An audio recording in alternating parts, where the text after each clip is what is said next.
Մենք ընդամենը 1.5 ամիս առաջ Ֆանտան գյուղում հերթական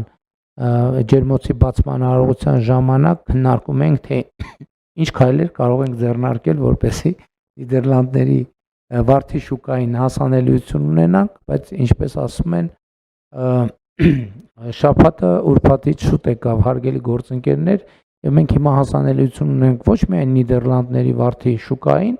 այլև մենք փաստացի ունենք հստակ քաղաքական հանձնառություն, որ Հայաստանի Հանրապետությունից գյուղմթերքը Եվրոպական միություն կարտահանվի առանց մաքսատուրքի եւ առաջիկայում սա կդառնա իրողություն, սա նշանակում է, որ մեր գյուղատնտեսության եկամտաբերությունը կաճի։ Իհարկե որոշակի նաև փաթեթավորման եւ այլն նորություններ եւ նորամուծություններ կլինեն, բայց դա նաև կանխատեսված է մեզ համար, որովհետեւ մենք նաև պլանավորել ենք գյուղատնտեսական լոգիստիկ կենտրոնների ստեղծում, որտեղ նաև ապրանքների տեսակավորման մասին կարող է խոսք գնալ եւ այդպես շարունակ։ Իհարկե առաջիկա մեզ ակտիվ աշխատանք է սպասում նաև Եվրասիական տնտեսական միությունում եւ մենք այդ աշխատանքը կկատարենք եւ բայց միևնույն ժամանակ մենք այս ընթացքում տեղի ունեցող գործընթացները կուսումնասիրենք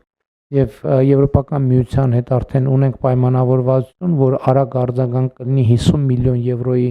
աջակցության ձևով եւ մենք այդ գումարները կօգտագործենք այն դեպքերի համար,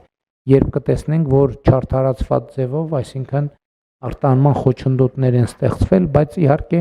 մեր քաղաքականությունը շարունակելու է անկախ ամեն ինչից, մեր քաղաքականությունը շարունակելու է մնալ արտահանման շուկաների դիվերսիֆիկացումը։ Ուզում եմ ուղիղ ասել, որ մենք շատ երկար համոզում ենք, խնդրում ենք, փորձում ենք աջակցել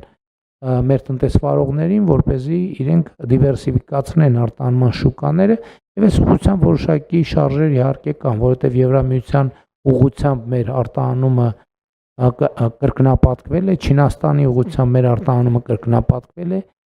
Հնդկաստանի ուղղությամբ մեր արտահանումը 87%-ով մոտավորապես աճել է,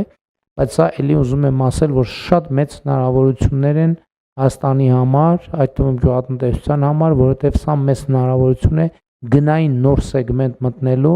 եւ գյուղատնտեսության ավելի եկամտաբեր ճյուղ դարձնելու համար եւ մենք առաջիկայում անպայմանորեն այս ուղղությամբ կաշխատենք։